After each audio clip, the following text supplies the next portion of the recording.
vector of Q. In the same way, this R2 define position of Q2 with respect to origin. So you can say that this R2 is a position vector of Q. So the position vector of Q2 is R2. So here R1 and R2 are position vectors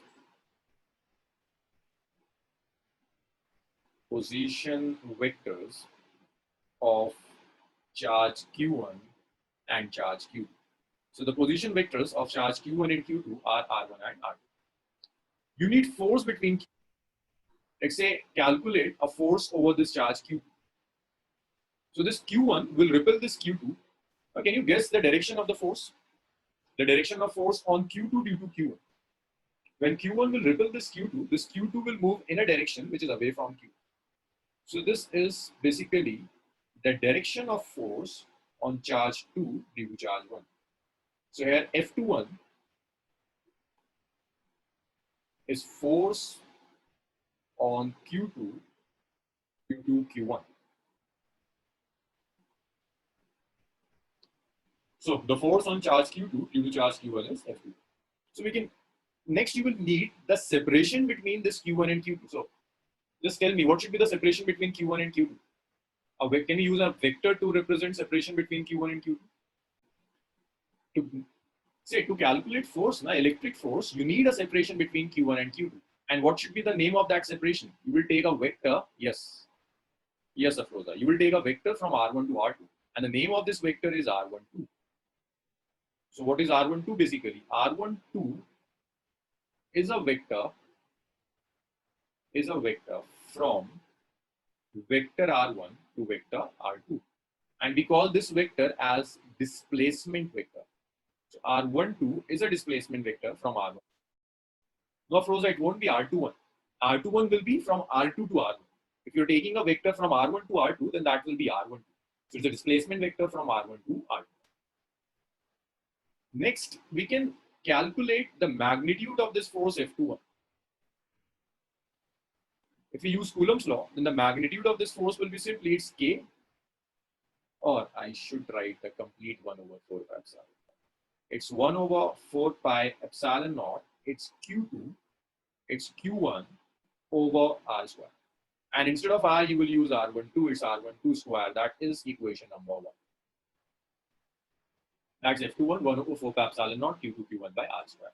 Okay, now just tell me, this is the complete force or just magnitude? This F21 is the complete force or just magnitude of force? Magnitude, sir, because it's in a modulus function. It's a modulus function, it's just magnitude, right? So to convert this magnitude into a complete vector, you have to provide some additional information. This is just magnitude of force. You need to convert this magnitude into a complete vector. So what additional information you will provide to this magnitude to convert it into a vector? Direction. Yes, you will provide direction. Yes, Fatima, you will provide direction to convert this magnitude into a complete vector. To provide direction, use the concept of unit vector. To provide direction, we can use the concept of unit vector. We will basically consider a unit vector R12 cap. The direction of R12 cap is simple as that of R12. So we will take a unit vector R12 cap. It's a unit vector from R1 to R2. When I say unit vector, that means its magnitude is unity.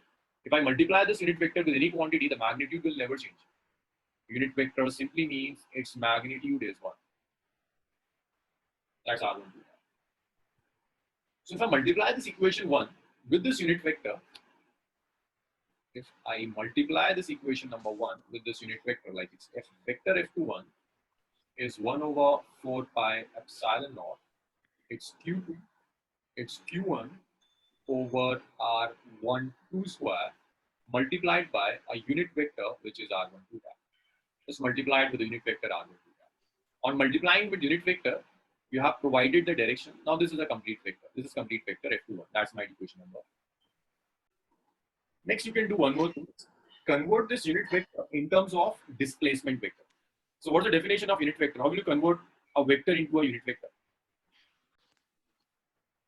By removing the magnitude. So the definition of unit vector. Unit vector is simply vector divided by its magnitude. That's a unit vector.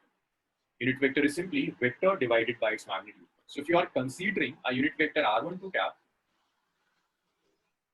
then this unit vector r12 cap is vector r12 divided by the magnitude of r. I can write magnitude by just r12, or I can even put a mod over here too. It's r12 square, it's basically square of magnitude. So I can simply put a mod over here. It's mod of r12 square. That's equation. This is the definition of unit vector. Now, if I substitute equation number 3 in equation number 2, then your force F21 will comes out to be, it's 1 over 4 pi epsilon naught.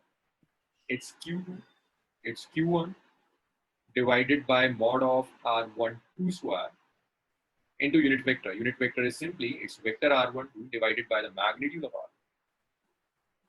So if you multiply R12 square with R12, you will get force F21 is 1 over 4 pi epsilon naught. It's Q2, it's Q1, it's vector R12 over the cube of mod of R12. So this is the expression of force F21. This is F21 in terms of displacement vector. This is force in terms of displacement vector. Okay, the next is this expression in terms of displacement vector. The next you have to convert this in terms of position vector. So somehow you have to convert this expression in terms of position vectors. So this displacement vector R12 can be written as R2 minus R1. I'm not deriving this expression. This we derive in vectors. You can simply remember this as, if you are calculating a displacement vector from R1 to R2, it's always final minus initial. So your R12 will always be R2 minus R1. If you are writing R12, it's R2 minus R1. Instead, if you are writing R21, then that would be R1 minus R2. It's always final minus initial. Let's say call this equation as equation number 4. This one as equation number 5. We can simply substitute 5 in 4. So on substituting this equation number 5 in 4, you will get force F21 is 1 over 4 pi epsilon naught. It's Q2, it's Q1, it's vector R12, and you can write this vector R12 as vector R2 minus vector R1 divided by mod of R12 cube. So mod of R2 minus R1, the whole cube of R2 minus R1. That's force F2. So this expression is in terms of position vector. This is how we calculate force in terms of position vector. This is force in terms of position vector. Okay, Jubena, now just tell me, what should be the direction of force on Q1 with respect to Q2? Jubena. Go away. Opposite to that of F21, right? And what should be the name of this force? F12. Yeah, the charge which experiences the force, its name comes first, and then the cause, F1. Now, can you just relate F12 and F21? They're equal and opposite. Yeah, right. They are equal and opposite. So, using, first of all, let's define this F12. So, here F12 is force on charge Q1 due to Q. That is force on Q1 by Q. And using Newton's third law, you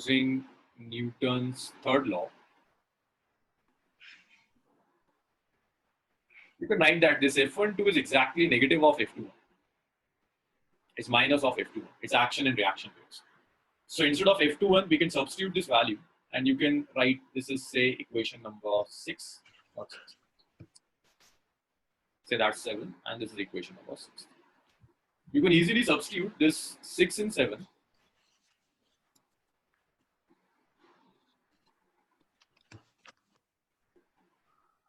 That is equation number 6. This is equation number 7. We can substitute 6 and 7.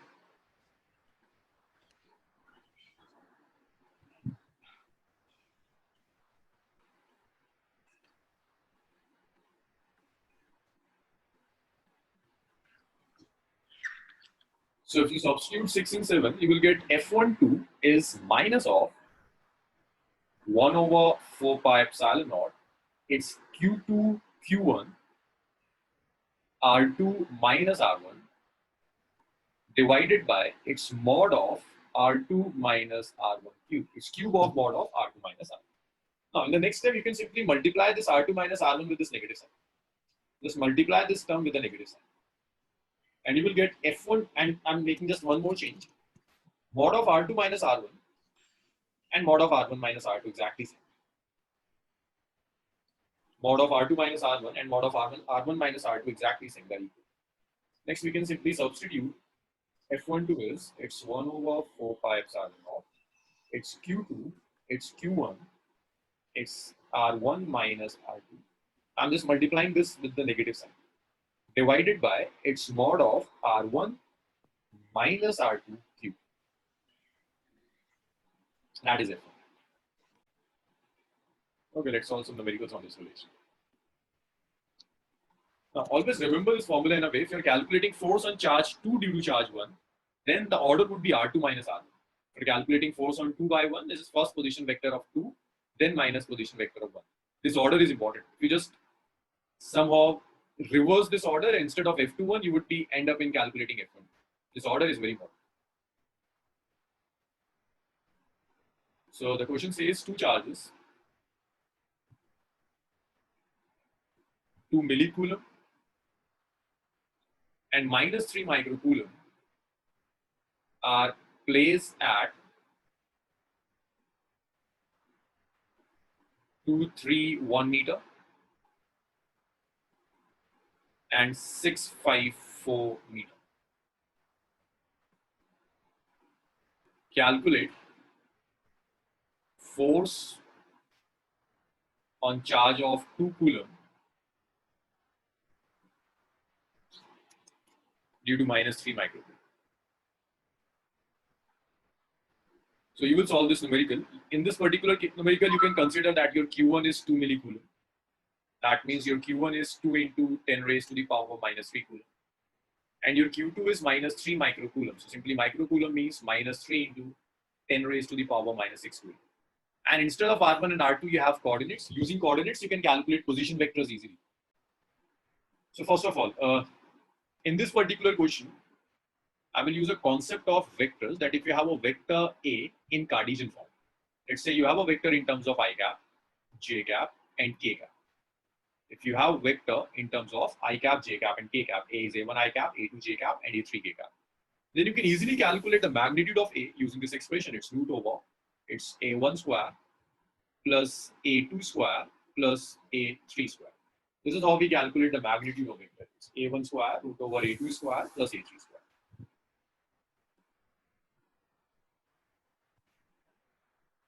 So for this particular numerical, R1 here is, the coordinates are 2, 3, and 1. So the vector R1 is 2i cap plus 3j cap plus k cap. And R2 is 6i cap, 5j cap plus 4k cap.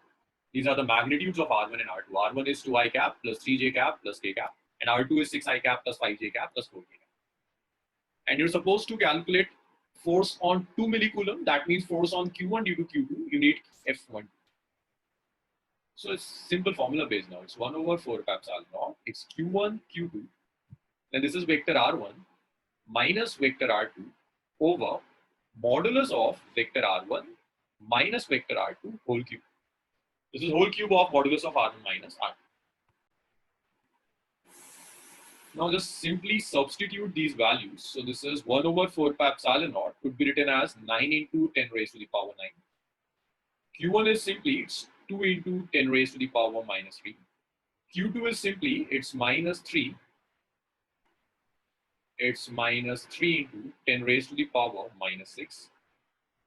I need more space. Huh? So this is F12, which is 9 into 10 raised to the power 9, into charge Q1, which is 2 millicoulomb, 2 into 10 raised to the power minus 3. Then this is 6 microcoulomb, it's 6 into 10 raised to the power minus 6. Then this is R1 minus R2. R1 is 2i cap plus 3j cap plus k cap. R2 is 6, 5, Please tell me the value of R2, that is 6I cap plus 5J cap plus 2K cap. 4. Oh, oh. R1 is correct, huh? R1 is correct, that's 2I cap, 2J cap plus K cap.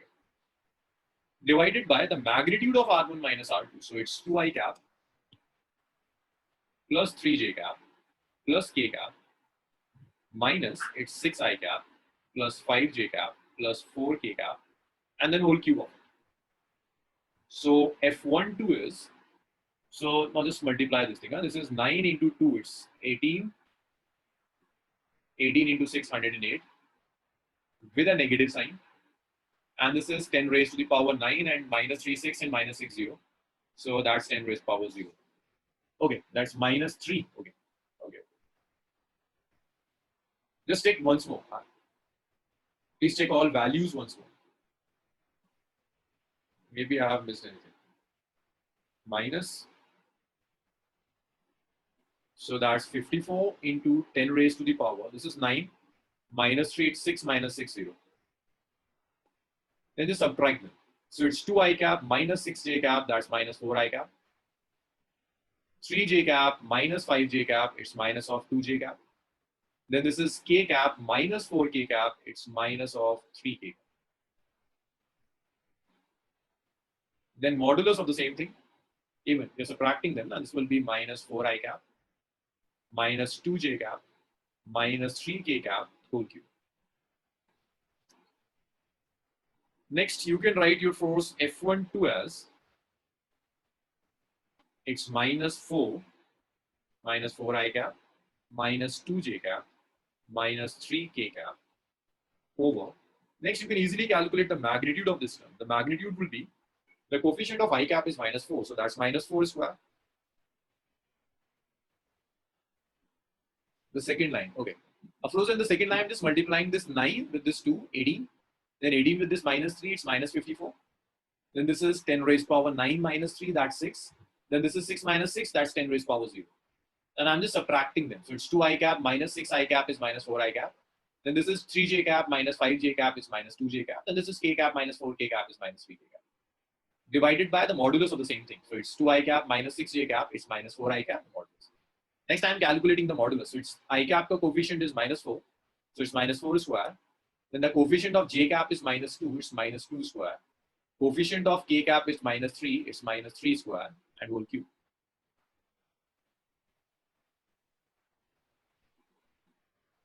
So whole cube.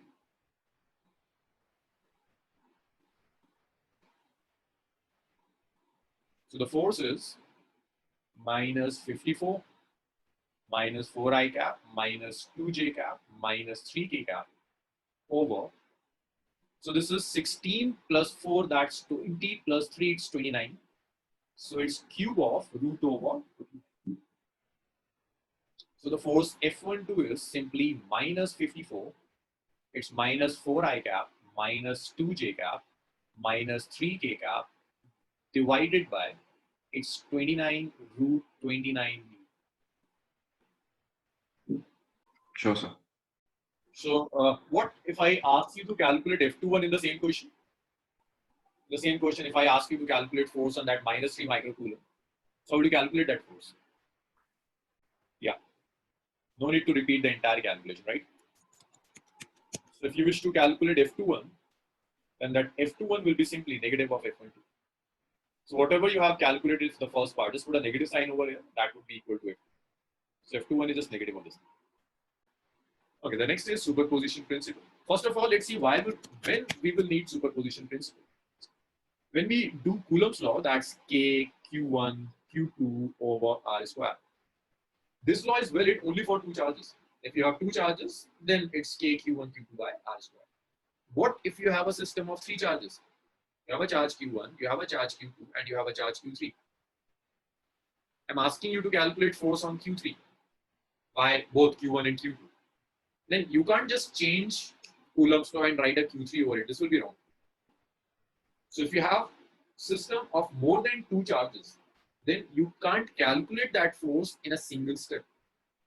You need something else because Coulomb's law can incorporate only two forces at a single time. two charges at a single time. So if you have more than two charges, then you will not use Coulomb's law. I mean, you will use Coulomb's law along with superposition principle. So we need superposition principle in case we have more than two charges. Whenever you have more than two charges, you will use superposition principle. So superposition principle simply says for a system of n interacting point charges,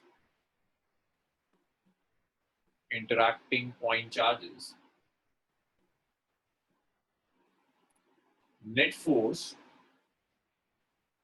on a given charge is vector sum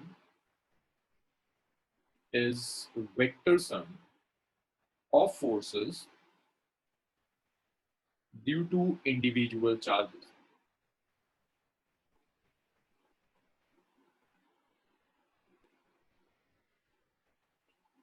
So superposition principle simply says if you have a system having n interacting point charges and you're supposed to calculate force over a given charge, then just calculate force on that particular charge due to each of individual charge and then add them up vectorically. Say you have a charge Q1, or let's name this as Q0. You have few charges, Q1, Q2, Q3, and the last charge I call this as Q1. All are point charges. Each and every charge is a point charge. By the way, what is point charge? A point charge means it's just a point. Its size is negligible. It doesn't have any dimension, neither length, nor breadth, nor height. So it's just a point. Its volume is zero. Its area is zero. Its length is zero. It's just a point. That's a point charge. So if you have a number of point charges and you're supposed to calculate the force over any particular charge, then superposition principle simply says calculate force on this charge Q0 due to each of individual charge. I calculate force on Q0 by Q1. Calculate force on Q0 by Q2. Calculate force on Q0 by Q1, Q3. I'm just skipping this Q3, too many arrows. So force on Q0 by Q1. So to calculate force on a given charge due to a system of n-point charges, first calculate the force on that particular charge due to each of the individual charges. So this is F01, this is F02, and this is F0. So this is how we calculate force on a given charge due to individual charges, F01, F02, and F0. If I call this separation as R10, I say this separation is R20, and this separation as Rn0.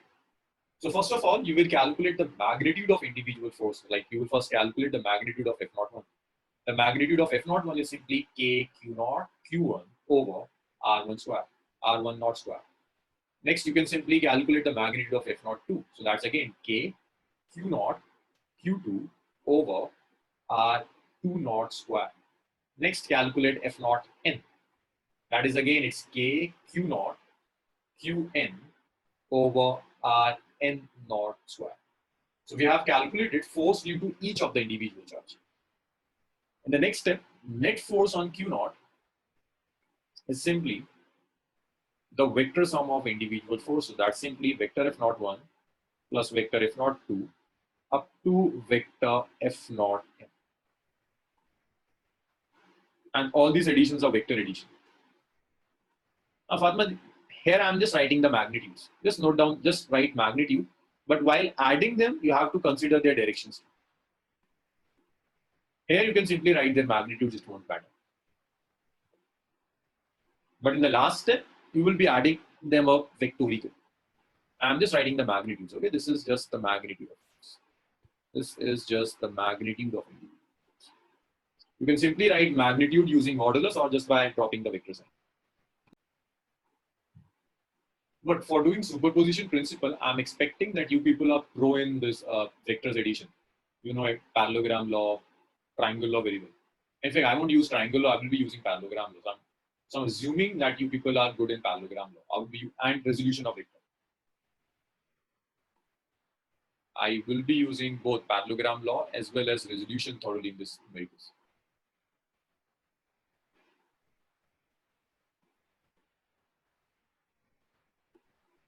So in the question, it's given that you have three charges, Q, Q, and Q. You place these charges on the vertices of an equilateral triangle. Each side of the triangle is A. And at the vertex, just place a charge capital Q. A charge capital Q is placed at the center, the centroid of the triangle. So you're supposed to calculate force on charge capital Q at centroid. Each side of triangle is A. So let's assume that the separation of this vertex from the centroid O is R. This separation will again be R, and this is again R. It's an equilateral triangle. The separation of any vertex from the centroid is same. Let's say this is R now. In the final step of our calculation, we will substitute the value of R in terms of A. So here you have four charges. So you will need superposition principle. So let's start naming the charges. This is point A, this is B, and this is C.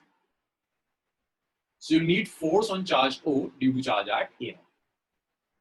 So first of all, you will need this FOA. So what is FOA? FOA is force on charge at O due to charge at A. So Fatima, what should be the direction of this force FOA? Let's first take directions, then we will calculate the magnitude. So Fatima, what should be the direction of force FOA? Force on charge at O due to charge at A. It would be upwards, downwards, left, right, where it will be? Downwards. Downward. So this plus small plus Q will repel this capital Q and the force will act in this direction. This will be the direction of force. This is FOA. What about FOB? This charge at B will also repel this charge at O. What should be the direction of FOB? It will act towards B or away from B, Fatma? Away. Away from B. Right. So this is the direction of force on charge at O due to charge at B. Similarly, the charge at C will repel this charge at O, and this will be the direction. The name of force is FOC. Next, we need magnitude of all forces. Now, can you just guess all these forces will have same magnitudes or different magnitudes? Just look at the diagram. Yes, sir. So they should have equal magnitudes. Huh? In all cases, the magnitude of charge is same, the separation is same. So I can simply write this as FOA, FOB, FOC will have equal magnitude, which is QQ over R square. Okay, just tell me, is this a statement correct? Samarth? No, sir. Why? Because all the vectors are in different directions, the magnitudes are the same, but because it's going in different directions, you can't say all the vectors are equal to each other. So just by, if I place the vector sign over here, right? This would mean that all vectors have equal magnitudes as well as same directions. But you can easily see, like, see, all these are acting in different directions. So their directions are not same, only magnitudes are same. So I can't put a vector sign over. So we can use superposition principle here. Using superposition principle. Superposition principle. Net force on capital Q F will be a vector sum of FOA, FOB, and FOC. This will be the vector sum of FOA, FOB, and FOC. Now, how would you add these three vectors? What law you can use to add these three vectors? Can you use parallelogram law for the three vectors? You'll have to. No. But won't you do that only? FOB and FOC, you will take, what do you call it, with parallelogram? How do we use any other law? Yes. So the issue in this question is, yes, for the resolution. So you have three vectors basically. To add three vectors, you can't use parallelogram law directly. Parallelogram law can deal with only two vectors at a time. So one method is first add FOA or FOC, first two vectors using parallelogram law, and then add the third vector. But that would be very lengthy calculation. Next, what you can do is you can use the resolution of vector. Try to resolve all vectors along x and y axis. Then calculate net vector along x axis, then net vector along y axis to save your time. Are you getting me? The first method is you can use parallelogram law multiple times. Like first add FOA and FOC using parallelogram law. Then with the resultant, you can add FOB. That would be a pretty lengthy calculation. Or what you can do is you can use resolution. You can just resolve these forces along x and y axis, and then you can add them up. There's one more method which is polygon law, but polygon law will be lengthier, even lengthier than parallelogram law in this case. You have to change the whole geometry to use polygon law in this case. So we won't use polygon law or parallelogram law repeatedly. We will first use a resolution of vector. So we will try to resolve these vectors along x and y axis. So say this is x-axis, and this one is y-axis.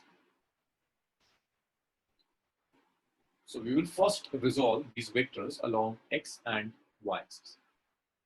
This is x-axis. This is x-axis, and this is y-axis. So this is an equilateral triangle. The whole angle is 60 degrees. This should be 30 degrees. If this is 30, then this angle should be 30. And if I'm saying that this is, the whole is 60 degrees, this is 30, then this should be 30. By the way, why it should be 30 degrees? Why these two angles should be equal? They are corresponding angles, right? This is 30, then this is 30. These two are corresponding angles. These two are corresponding angles. Next, in this next step, just try to resolve this FOC along x and y axis only. Okay, Fatma, just tell me what are the components of FOC along x axis? Fatma? Y sine theta. No. Now, you're supposed to resolve FOC along x axis. So see, resolution means you are breaking FOC along x and y axis. You're breaking your vector FOC into two parts. One is acting along x axis, another is acting along y axis. Now to break them, just see the angle. This angle of 30 degrees is with x axis. Yes, so along x axis, component will be cos. This will be FOC cos 30. Yes, suppose are good. And along y axis, the component would be FOC sine 30. Okay, Fatma, just attempt this FOB now. What should be the component of FOB along x axis? Yeah, so that would be FOB cos 30. And this is FOB sine 30. So that is FOB cos 30, and this is FOB sine 30. So after resolution, you can calculate net force along x-axis. Net force along x-axis. So now along x-axis, two forces are acting. One is FOC cos 30, another is FOB cos 30. And they're acting in opposite directions. So if two vectors are acting in opposite direction, they can simply subtract them. So you can subtract FOC cos 30 and FOB cos 30. So you can simply write this as, this is FOC cos 30 minus FOB cos 30. Since FOC and FOB have exactly equal magnitudes, this FOC and FOB have exact equal magnitude, so they will simply cancel each other, and you will get that your Fx is 0. This Fx is 0. Net force along x-axis is 0. Okay, Jubaina, can you just count the number of vectors acting along y-axis? Simply the number of vectors which are acting along y-axis. FOC sine 30. Okay, and FOB sine 30. okay, and FOA. FOA, right? So you have three vectors along y-axis, right? Can you just calculate the net force along y-axis, Jubaina? What about the net force along y-axis? Since FOA is acting opposite to FOB and FOC, won't get subtracted. Good.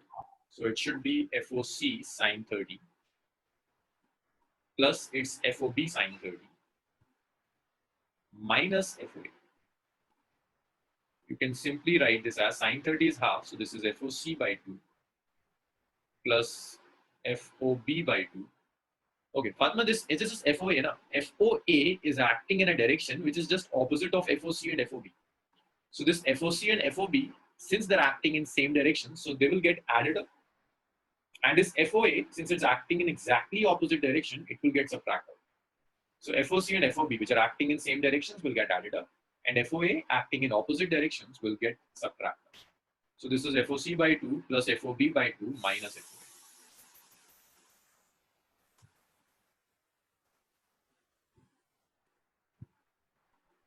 So Fatma, clear now? I'm subtracting FOA because it's acting in opposite direction with respect to FOC sine 30 and FOB sine 30. Okay. Why didn't we resolve FOA? Now, since FOA is acting along y-axis, even if you try to resolve FOA, its x component would be 0 and y component would be equal to FOA only. See, Fatma, this is FOA. This is x-axis. It's making an angle 90 degree with x-axis. If you try to calculate the x component, it would be FOA cos 90 and y component would be FOA sine 90, right? So cos 90 would be 0. The x component will vanish, it's 0. Only the y component will survive. So you can use this thing directly. If a vector is acting along y-axis, then its x component will comes out to be 0 and the net vector is along y-axis only. Similarly, if something is acting along x-axis, then its y component would be 0 and the net is acting along x-axis.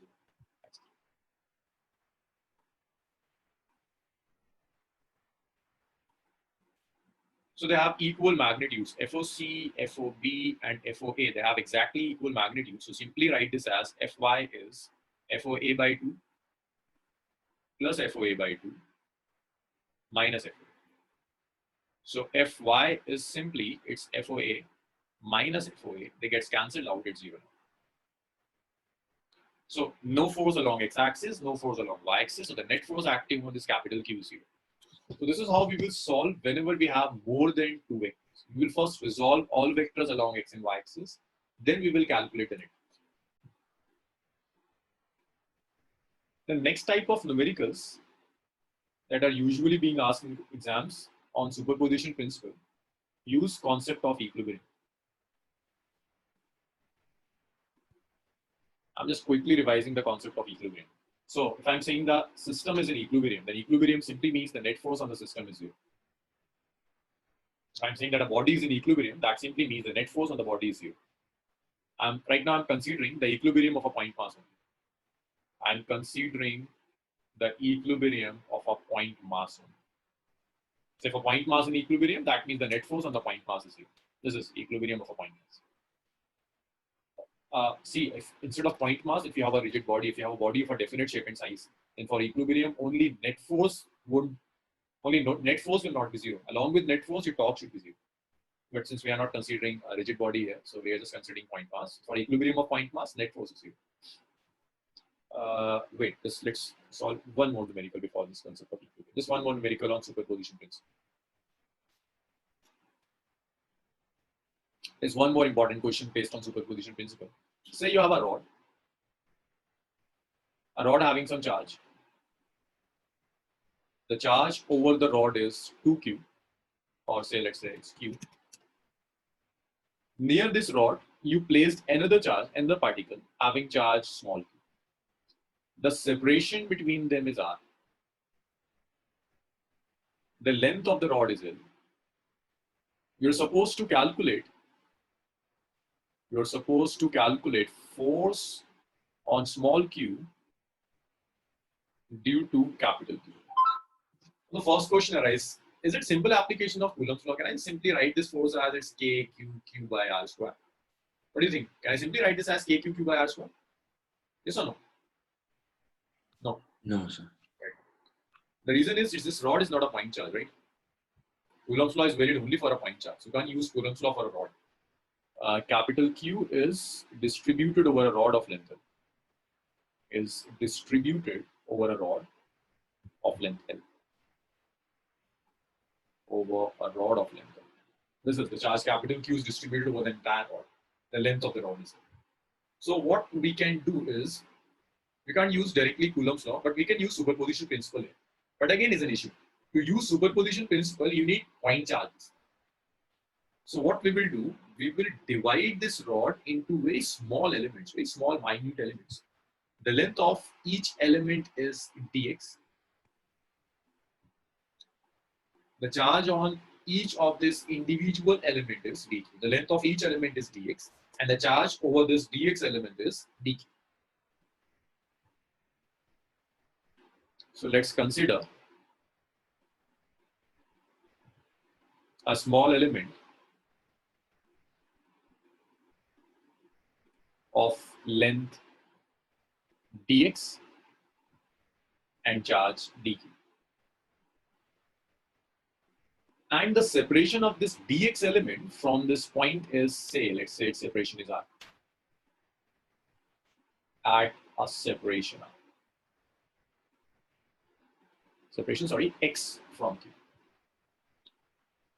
Now this dx is so small that you can consider this dx practically as a point charge. So this dq is a point charge.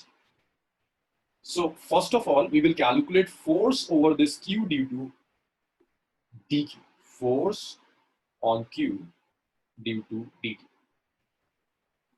Now to calculate this force, you can use df. You can use Coulomb's law, right? This dq is a point charge. It's k, it's dq q over x square. Equation number 1. So whenever you have these type of questions, you can have a rod, you can have a ring. So don't use Coulomb's law for the entire rod or the entire ring in one step. First, consider a small element of that rod or ring. Then calculate force due to that small element over this charge q.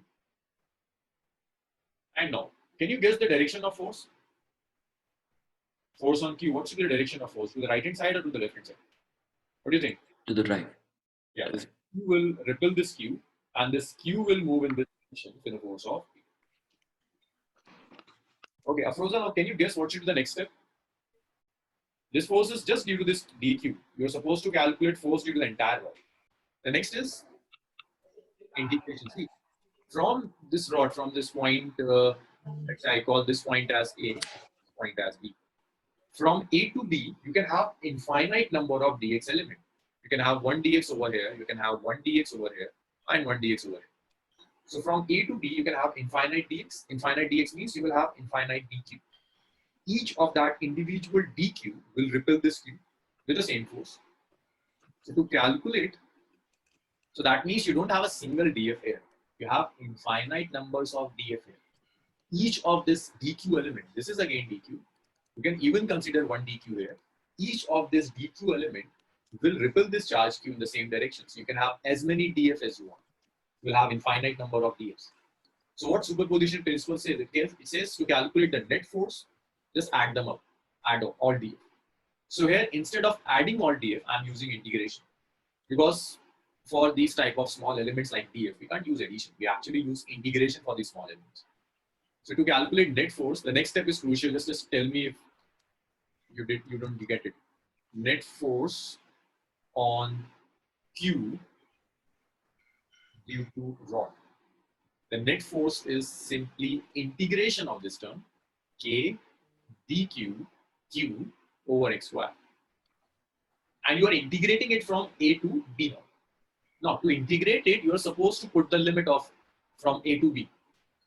So Fatma, can you just tell me the value of x if I take the initial point at A? For A, what should be the value of x? X minus r. X minus r. Not x minus r. It should be x equal to r. Because x is the separation. So if you are considering an element at A, then this is the separation between q and element at A. And that should be equal to r, right? So x is the separation from dx to r, right? X is the separation from q to your dq element. This x is a variable. If you are considering your dq element here, then the separation is from here to here. That's x. But if you are considering your dq element here, then your x is simply the separation from here to here, from q to here. So if you are considering your dq element at A, then your x is r. So the lower limit is x equal to r. So Fatma, now try the upper limit. The next extreme point is this B. What should be the value of x for this point B? Fatma, just look at the figure. The value of x for this point B. It should be easy now. Yeah, good. L plus r, right? So now this x is L plus r. So the upper limit of x is L plus r. This is how we choose limits in a numerical. You just have to decide the extreme points where you can your dq can move. Your dq can move from one end of the rod to the other end. Because dq is a small element of rod, it can't go beyond the rod. It can oscillate in between the rod. That means just from in between point A and B. So this dq is oscillating in between r and L plus r. Now, before integrating this, there is one simple issue, and the issue is if you are calculating x, then you need dx.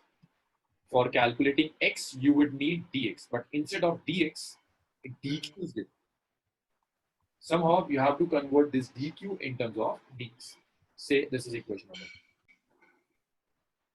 Now we have to convert this dq in terms of dx. So convert in terms of dx, you simply use unitary method. The total length of the rod is dl. The total charge on the rod is q. So charge on length L is q. You're supposed to calculate the charge on length dx.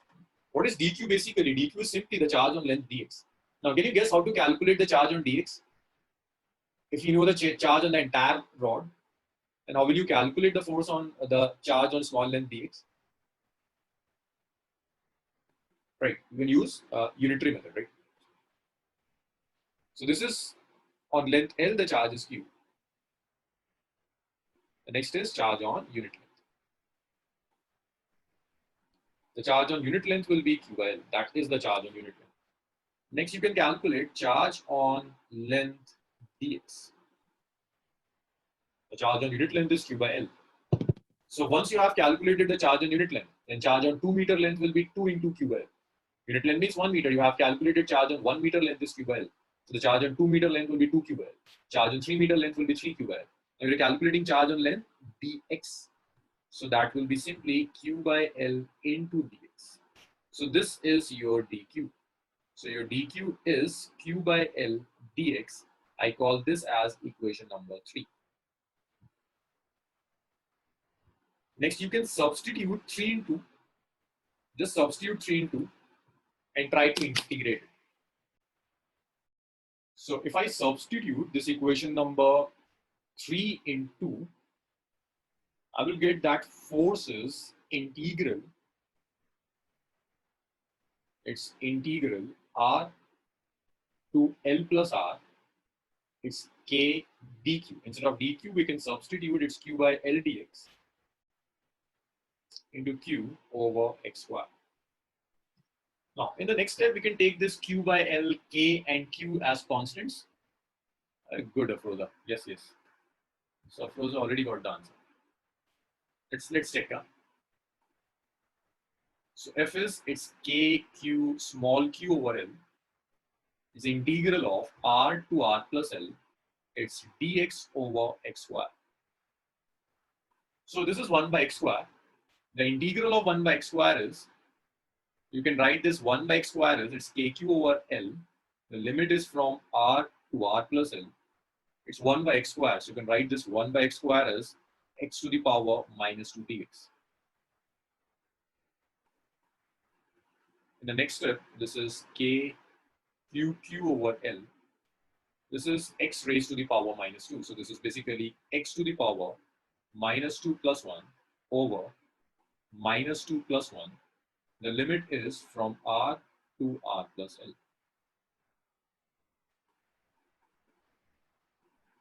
q over L. This is x raised to the power minus 1 over minus 1. It's r to r plus L.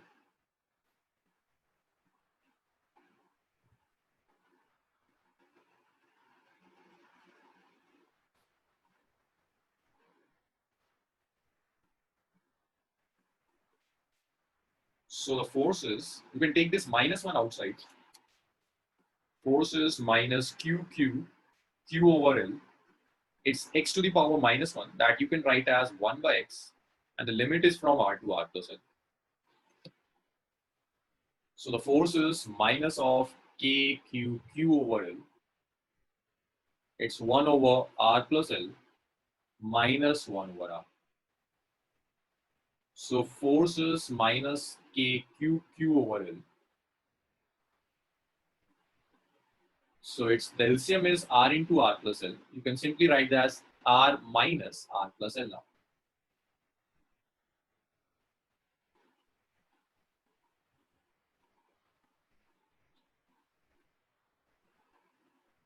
So this is simply your force is minus k q over L.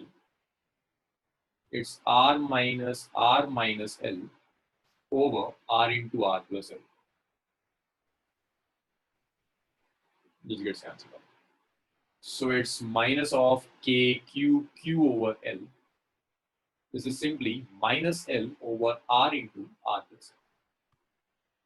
See, this minus and minus will get positive.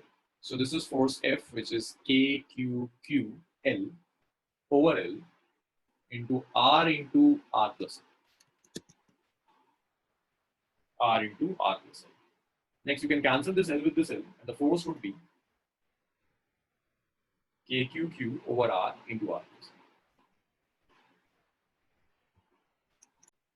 So the next is equilibrium. So what I was saying, yes. So I have completed all these chapters in that workshop on numericals. We have done these things, but I'm again repeating just for the sake that if someone have missed any lectures, just for the sake of completeness. Already I have completed all these things in that workshop, numerical solving workshop. So equilibrium means net force is zero. So I'm considering the equilibrium of a point charge. We're considering equilibrium of point charge. So equilibrium simply means that net force on the point charge is zero. If a point charge is in equilibrium, that simply means net force is zero. Now you can divide your equilibrium into two types. Your equilibrium could be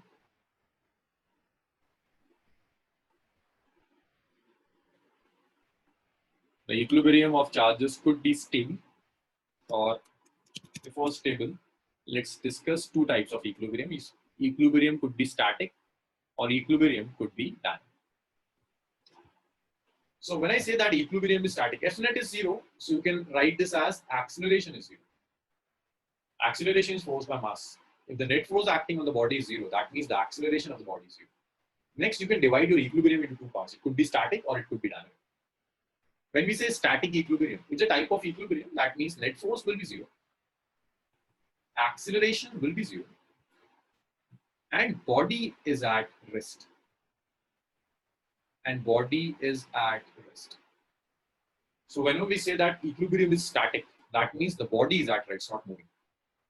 When we say that equilibrium is dynamics, again, dynamic is a type of equilibrium. That will again mean that net force is zero. That will again mean that acceleration is zero. That will again mean, but now, the dynamic means body is not at rest, body is in uniform motion. Body in uniform motion. Uniform motion.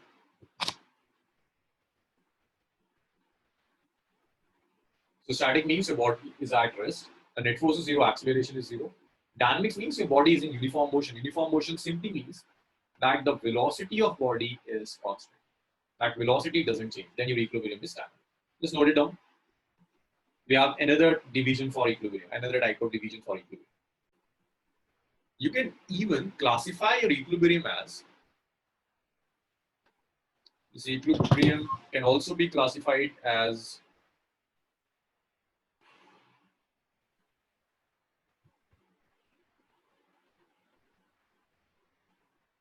it could be stable. Your equilibrium could be unstable, or your equilibrium could be neutral. This concept you will use even in numericals and also in derivation of chapter number 1. So when we say that equilibrium is stable, equilibrium simply means that net force on the body is zero. It's the same. If it is equilibrium, that would mean net force is zero. But I'm saying it's stable. Stable equilibrium means a body is in equilibrium at a particular point. If you disturb this body from an equilibrium position, then it again regain its equilibrium position. So if a body regain its equilibrium position on being disturbed, then your equilibrium is stable. Stable means body will regain its equilibrium position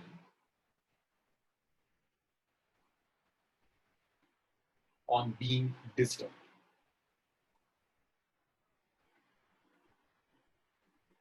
So if on being disturbed, body will regain its equilibrium position, then you would say that equilibrium is stable.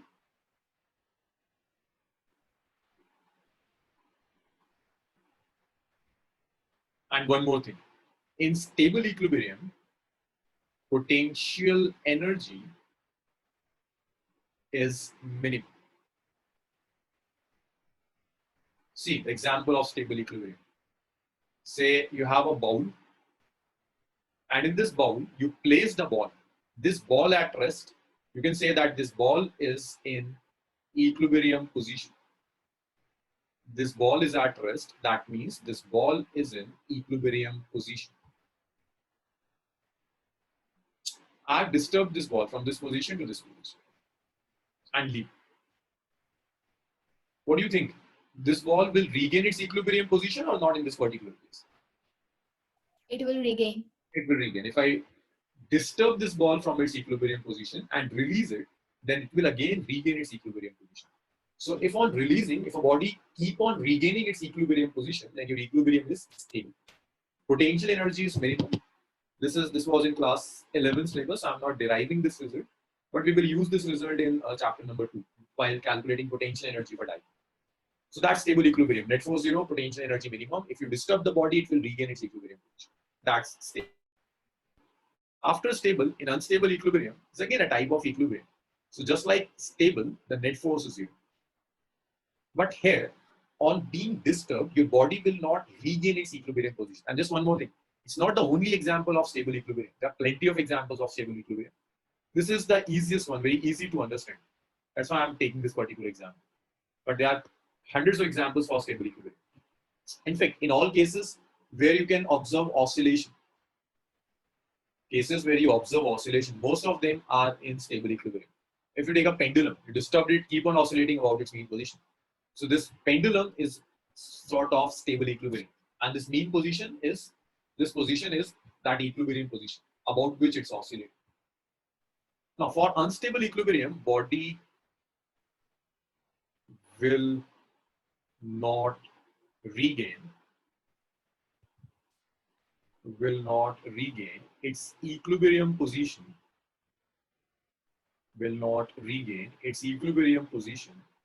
on being disturbed.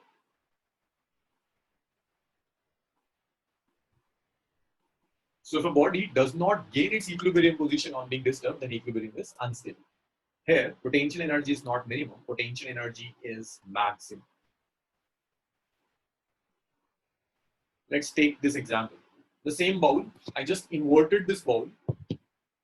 I place a ball over here, the ball is in this position. This is the equilibrium position of the ball. So what do you think? If I disturb this ball, will it regain its equilibrium position? No, it won't. If I disturb this ball, then yes, it will not regain its equilibrium position. It will move away from its equilibrium position. So if a body is not regaining its equilibrium position on being disturbed, then this equilibrium would be unstable equilibrium. And again, it's not the only example of unstable equilibrium. We have plenty of examples of unstable equilibrium. The last is neutral equilibrium. It's again, when I say neutral, it's type of equilibrium. So here again, the net force is 0. Net force is 0, that means acceleration is 0. But in neutral equilibrium, let's say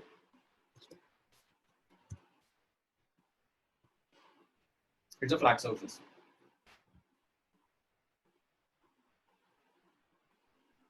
I placed a ball over this point. So this ball is in equilibrium over this point. You can say that this is the equilibrium position of the ball. What if I disturb this ball? Is it the equilibrium position again? So it's a flat surface. If I place a ball over a flat surface over this point, and I'm saying that ball is in equilibrium in this position, I disturb this ball to another position. The ball will remain in equilibrium even at this position. I disturb this ball to a new position. It remains in equilibrium even at this position. So in neutral equilibrium, neither your body will regain its equilibrium position, nor it will move away from its equilibrium position. In fact, your body will remain in equilibrium at each and every point. Wherever you will place your body after being disturbed, your body will remain in equilibrium. So in neutral equilibrium, body will remain in equilibrium. It will remain in equilibrium at every point. If this is the case, then you will say that equilibrium is neutral equilibrium. So now see, numericals based on this concept. So the first very, very common question in CBSE exams is 2 charges plus E and plus 4E are placed at a separation. Are placed at a separation. At what point on the line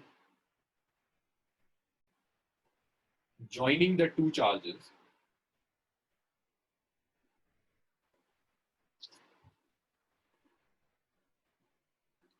charge Q should be placed so that Q is in equilibrium.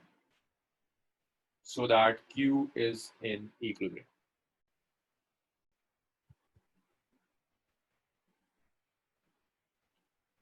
So you have a charge plus E and another charge plus 4E.